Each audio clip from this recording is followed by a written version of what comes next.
death investigation is underway after police pulled a body from the Ohio River. And in one county, the health department says there are now 8 cases of whooping cough. Dedicated to Eastern and Southern Kentucky, this is WYMT Mountain News This Morning.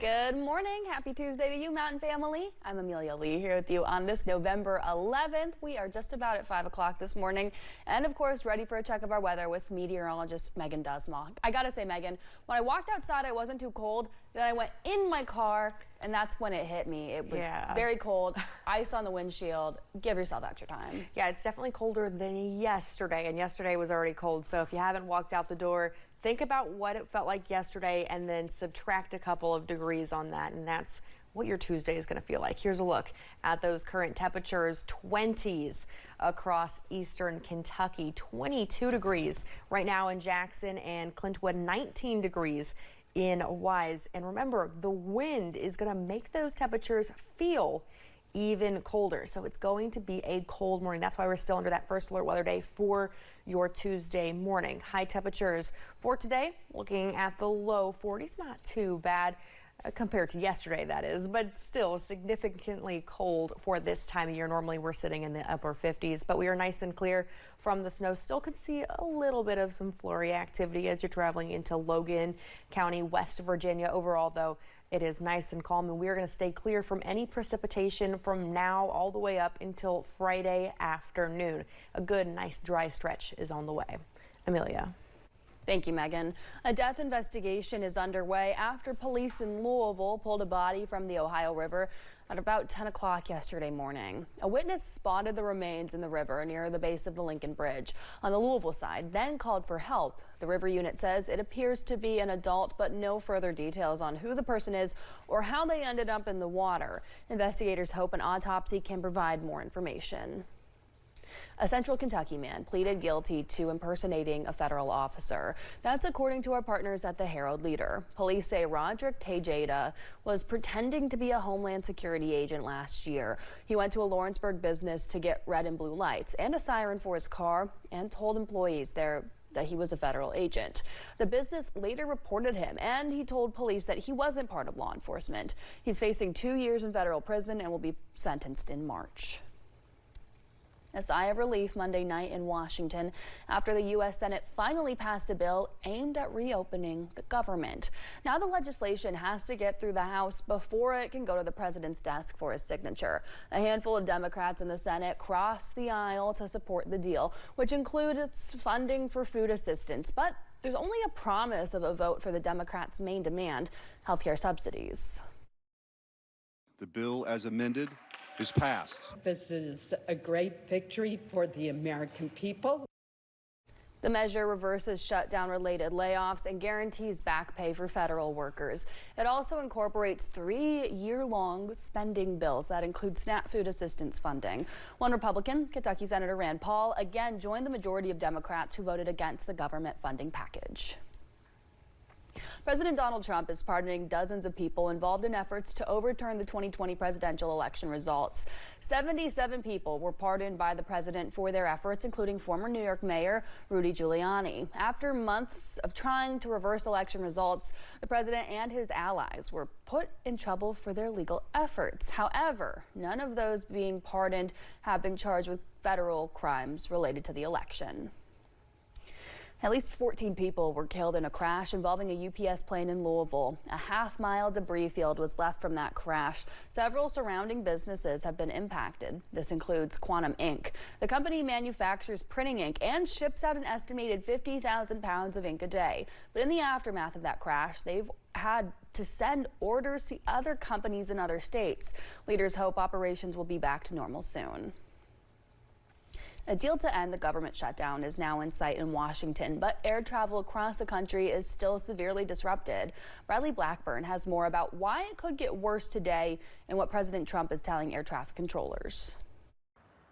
With Washington still in a holding pattern, it is not a good time to be an air traveler. 10 minutes before I'm supposed to board, they canceled the plane. It's frustrating. Since Friday, there have been more than 30,000 delays and 7,000 cancellations.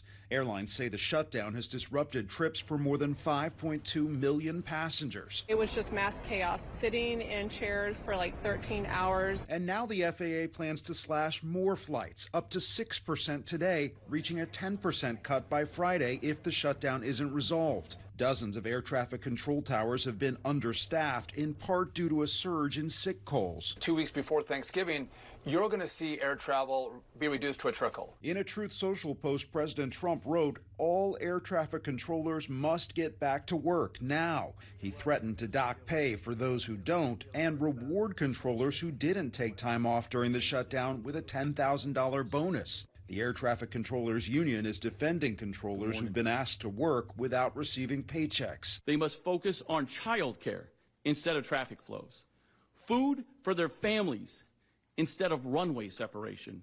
This is not politics. This is not ideology. On Monday, the FAA also limited private jets and other general aviation flights from using a dozen major airports. For now, they are open only for commercial flights. Bradley Blackburn, CBS News, New York. Already today, more than 1,300 flights have been canceled, according to FlightAware, with the largest impacts at Chicago O'Hare, Atlanta, and New York's LaGuardia Airport. Well, the U.S. Supreme Court turned down a chance to overturn its precedent that recognizes a constitutional right to same-sex marriage. The decision threw out an appeal that had upset LGBTQ supporters who feared the High Court might revisit the decade-old ruling and potentially change it. The appeal denied by the justices was from former Rowan County Clerk Kim Davis. The court did not explain the reasoning behind the decision. Attorney Michael Garland was not surprised that Davis's religious freedom claims were not accepted by higher courts. It's been rejected at the trial court level, at the Sixth Circuit Court of Appeals, and it's not going to get reviewed at the Supreme Court. So those arguments have all been rejected. Attorney Garland plans to file for penalties against a Liberty Counsel lawyer for, quote, ridiculous objections to discovery that would uncover more about Davis's assets. And we will have more about that coming up on Mountain News this morning at 6. A private burial service was put on yesterday for Kentucky's first and only female governor. Martha Lane Collins died on November 1st at the age of 88. She served as governor from 1983 to 1987. Governor Andy Beshear said in a statement that Collins led a groundbreaking life and career dedicating to building a better Kentucky for its people. In Fayette County, the health department says there are now 8 cases of whooping cough. Pediatrician Dr. Katrina Hood says that whooping cough spreads easily during those colder months when people, especially kids, are indoors more. She adds that if your child has a cough that lasts more than 2 weeks, it may be time for them to see a doctor, because if it spreads to a baby that's not been vaccinated, it could be deadly. So unfortunately, if we truly have diagnosed pertussis, meaning they get a nasal swab and then we send that off and say, oh, your child actually has pertussis, it's a 5-day treatment course and they need to stay out of school. Dr. Hood says the best way to curb whooping cough is to stay vaccinated.